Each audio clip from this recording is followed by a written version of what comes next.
नमस्ते दोस्तों। बालकांड संपूर्ण रामायण का पहला भाग है और आज हम प्रभु श्री राम जी ने उनके गुरु महर्षि विश्वामित्र की यज्ञ की रक्षा कैसे की, इसी कहानी को हम लोग एक एपिसोड में सुनेंगे।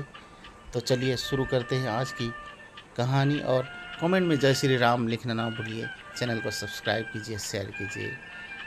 तो चलिए आइए कहानी। अब श्री राम और उनके भाई बड़े हो चले थे। राजा दशरथ ने उनको सुयोग्य शिक्षकों के आश्रम में भेजा। राजकुमारों ने थोड़े ही समय में वेद, शास्त्र, पुराण और राजनीतिक प्राप्त कर ली।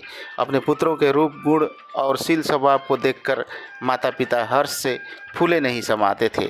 राजकुमारों के युवा होने पर राजा को उनके विवाह की चिंता हुई। वे इस विषय में एक दिन मंत्रियों और पुरोहित से बातचीत कर ही रहे थे कि द्वारपाल ने समाचार दिया, महाराज महर्षि विश्वामित्र पधारे। सुनते ही राजा दशरथ सिंहासन छोड़कर उनके स्वागत के लिए आगे बढ़े। राजा ने मुनि को सादर प्रणाम किया, उन्हें उचित आसन पर बैठाया और सेवा सत्कार से संतुष्ट किया। इसके बाद राजा दशरथ हाथ जोड़कर बोले, भगवान आपके पधारने से हमारी नगरी धन्य हो गई। अब आज्ञा करें कि क्या सेवा करूं? विश्वामित्र प्रसन्न होकर बोले, राजन विशेष कार्यवशत ही आपके पास आया हूँ। हमारे यज्ञ में राक्षस विघ्न डाल रहे हैं। राक्षस रावण के 2 अनुचर मरीच और सुबाहु हमें यज्ञ नहीं करने दे रहे हैं। यज्ञ की रक्षा के लिए हम आपके वीर पुत्र राम को मांगने आए हैं। मेरे साथ उन्हें भेज दीजिए। आप डरे नहीं, राम की भी इसमें भलाई है। मैं आज ही लौट जाना चाहता हूँ। इतना सुनते ही राजा के प्राण सूख गए। वो गिड़गिड़ाकर विश्वामित्र से बोले, ऋषिराज यह आपने कैसी बात कर दी? रावण के सामने तो देवता, दानव, गंधर्व कोई खड़ा भी नहीं हो सकता। उससे बैर मोल लेना हंसी खेल नहीं है। मेरा राम अभी बालक है। मैं अपनी सेना लेकर आपके साथ चलता हूँ और आपके यज्ञ की रक्षा करूँगा। मेरे प्राण प्यारे राम पर कृपा कीजिए। बुढ़ापे में मैं पुत्र वियोग से मुझे दुखी न कीजिए। इतना कहकर राजा विश्वामित्र के चरणों पर गिर पड़े। विश्वामित्र रुष्ट होकर बोले, राजन आपका आचरण तो रघुवंशियों जैसा नहीं है। लो मैं लौट जाता हूँ। तब राजगुरु वशिष्ठ ने राजा को समझाया, महर्षि विश्वामित्र सिद्ध पुरुष है, तपस्वी है और उनके अनेक गुप्त विद्याओं से पंडित है। वे कुछ सोच समझकर आपके पास आए हैं। राम को जाने दें, कोई इनका बाल भी बांका न कर सकेगा। तब राजा दशरथ ने राम को विश्वामित्र के साथ सौंप दिया। लक्ष्मण भी बड़े भाई के साथ चल दिए। विश्वामित्र के पीछे पीछे धनुष बाण लिए दोनों भाई सरयू नदी के किनारे जा रहे थे। जब वे 3 कोस दूर निकल गए तब विश्वामित्र ने कहा, तुम दोनों भाई नदी में आचमन करके मेरे पास आओ। मैं तुम्हें बला अति बला नाम का गुप्त विद्या सिखाना चाहता हूँ। इन विद्याओं के मिलने से तुम्हारा आत्मबल बढ़ जाएगा और आसुरिक शक्तियों से तुम्हारी सुरक्षा होगी। दोनों भाइयों ने ऋषियों को आज्ञा का पालन किया। विद्याओं को ग्रहण करते ही उनमें नवीन फुर्ती आ गई। अगले दिन वे सरयू नदी के किनारे किनारे फिर आगे बढ़े। सरयू और गंगा के संगम पर उन्होंने गंगा पार की। अब वे एक भयानक वन में पहुंचे, जहां हाथी, सिंह, सुअर दिखाई पड़ने लगे।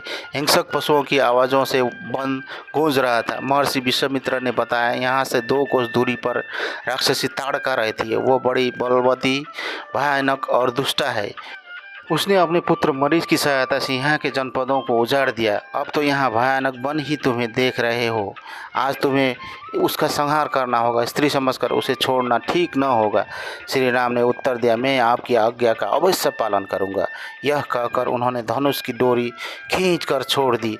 उसकी टंकार से दिशाएं गूंज उठी। महाराक्षसी ताड़का भी उसे सुनकर एक बार घबरा गई और फिर गरजती हुई दौड़ी।